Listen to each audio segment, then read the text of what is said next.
Chapter 10. The Lobster Quadrille.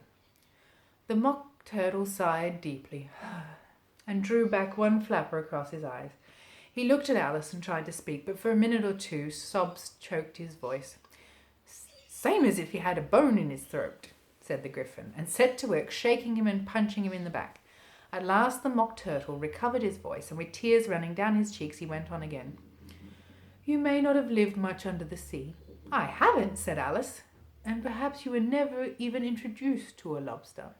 Alice began to say, "I once tasted," but checked herself hastily and said, "No, never." "And so you have no idea what a delightful thing a lobster quadrille is." "No, indeed," said Alice. "What sort of a dance is it?" "Why," said the Gryphon, "you first form into a line along the seashore." "Two lines," cried the Mock Turtle. "Seals, turtles, salmon, and so on. Then, when you've cleared all the jellyfish out of the way—" "That generally takes some time," interrupted the Gryphon. "You advance twice." "Each with a lobster as a partner," cried the Gryphon. "Of course," the Mock Turtle said. "Advance twice, set two partners. Change lobsters and retire in the same order," continued the Gryphon. "Then, you know," the Mock Turtle went on, "you throw the—" "The lobsters!" shouted the Gryphon with a bound into the air. "As far out to the sea as you can." "And swim after them!" screamed the Gryphon. "And turn the somersault in the sea!" cried the Mock Turtle, capering wildly about. "Back to land again, and that's the first figure," said the Mock Turtle, suddenly dropping his voice. And the two creatures, who had been jumping about like mad things all of this time, sat down again, very sadly and quietly, and looked at Alice. "It must be a very pretty dance," Alice said timidly. "Would you like to see a little of it?" said the Mock Turtle. "Oh, very much indeed," said Alice. "Come, let's try the first figure," said the Mock Turtle to the Gryphon. "We can do without lobsters, you know. Who shall sing?" "Oh, you sing," said the Gryphon. "I've forgotten the words." So they began solemnly dancing around Alice, every now and then treading on her toes when they passed too close, waving their forepaws to mark the time, while the Mock Turtle sang this very slowly and sadly. "Will you walk a little faster?" said the whiting to the snail. "There's a porpoise close behind us, and he's treading on my tail. See how eagerly the lobsters and the turtles all advance. They are waiting on the shingle. Will you come and join the dance? Will you, won't you, will you, won't you? Will you join the dance? Will you, won't you, will you, won't you? Won't you join the dance? You can really have no notion how delightful it will be when they take us up and throw us out with lobsters out to sea." But the snail replied, too far, and gave a look askance. He said he thanked the whiting kindly, but he would not join the dance. Would not, could not, would not, could not, would not join the dance. Would not, could not, would not, could not join the dance. "What matters it how far we go?" his scaly friend replied.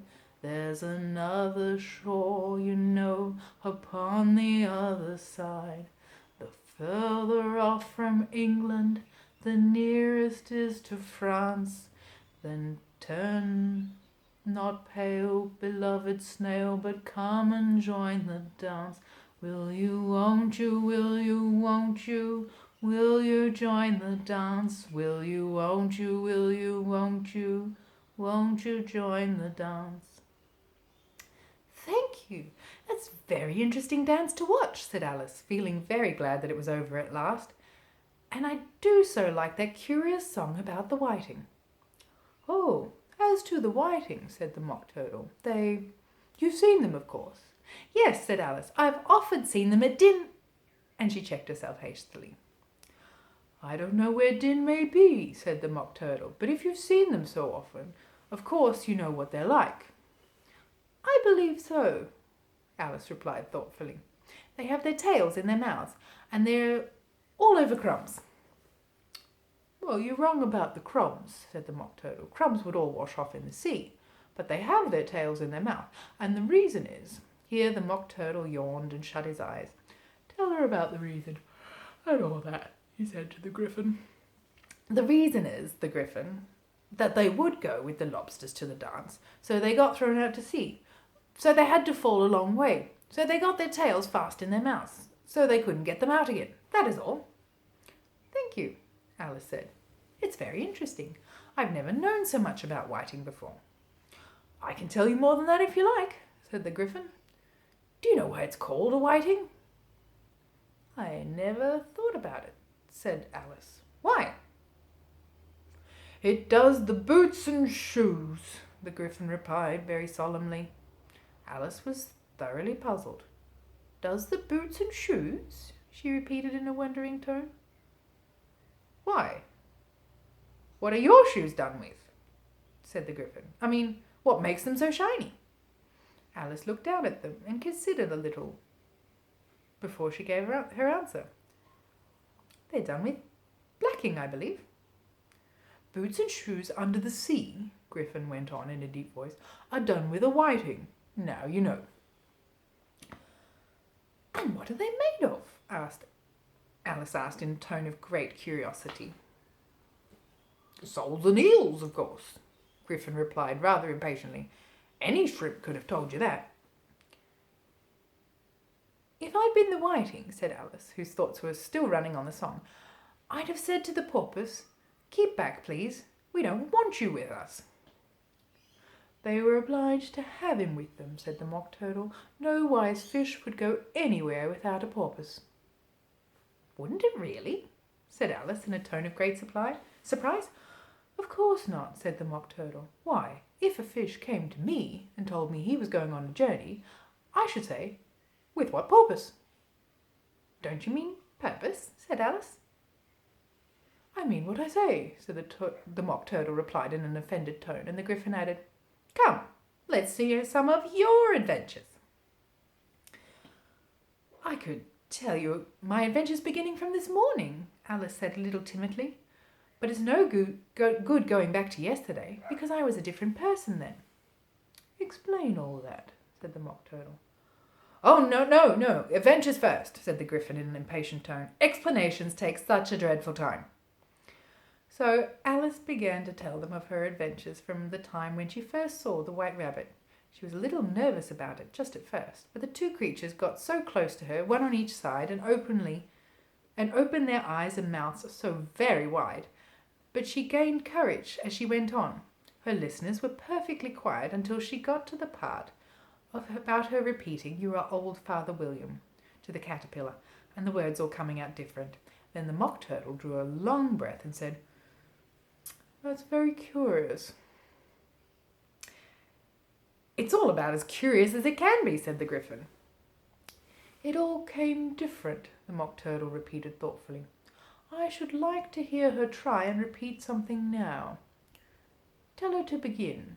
He looked at the Griffin as if he thought he had some kind of authority over Alice.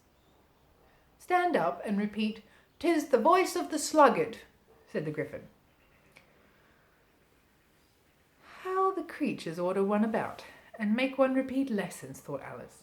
I might as well be at school at once. However, she got up and began to repeat it, but her head was full of the Lobster Quadrille that she hardly knew what she was saying, and the words came out very queer indeed. 'Tis the voice of the lobster, I heard him declare. You have baked me too brown, I must sugar my hair.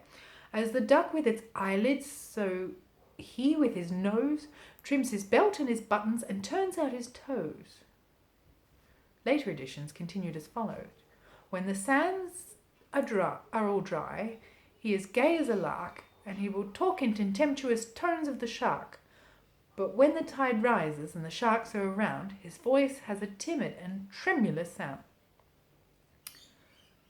That's different from what I used to say when I was a child, said the Griffin. Well, I've never heard it before, said the Mock Turtle, but it sounds uncommon nonsense. Alice said nothing. She had sat down with her face in her hands and wondered if anything would ever happen the natural way again. I should like to have it explained, said the Mock Turtle. She can't explain it, said the Griffin hastily. Go on with the next verse. But about his toes, the Mock Turtle persisted. How could he turn them out with his nose, you know? It's the first position in dancing, Alice said, but was dreadfully puzzled by the whole thing and longed for a change in subject. Go on with the next verse, the Gryphon repeated impatiently. It begins, I passed by his garden. Alice did not dare to disobey, though she felt sure it would all come out wrong, and she went on in a trebling voice. I passed by his garden and marked with one eye how the owl and the panther were sharing a pie.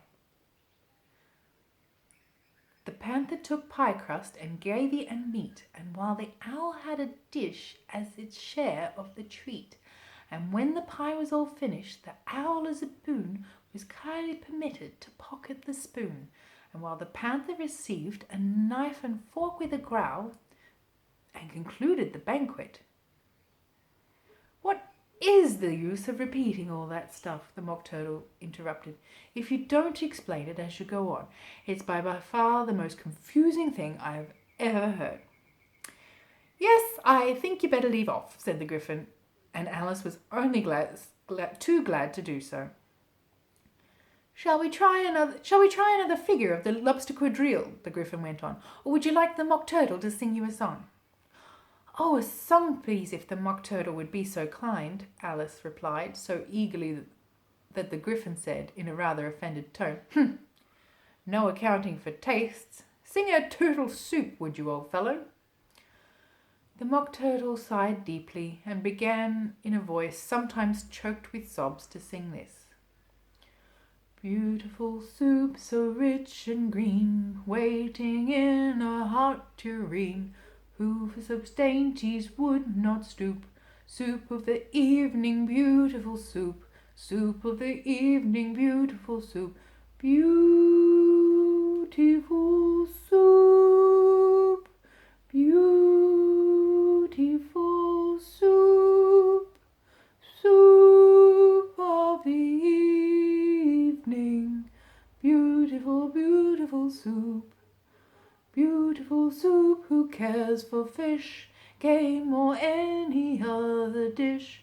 Who would not give all else for 2p pennyworth only of beautiful soup? Pennyworth only of beautiful soup. Beautiful soup, beautiful soup. Soup of the evening. Beautiful, beautiful soup. Chorus again, cried the Gryphon, and the Mock Turtle had just begun to repeat it when a cry of "The trial's beginning!" was heard in the distance. Come on, cried the Gryphon, and taking Alice by the hand, it hurried off without waiting for the end of the song. What trial is it? Alice panted as she ran, but the Gryphon only answered, Come on, and ran faster, while more and more faintly came, carried on the breeze that followed them, the melancholy words, Soup of the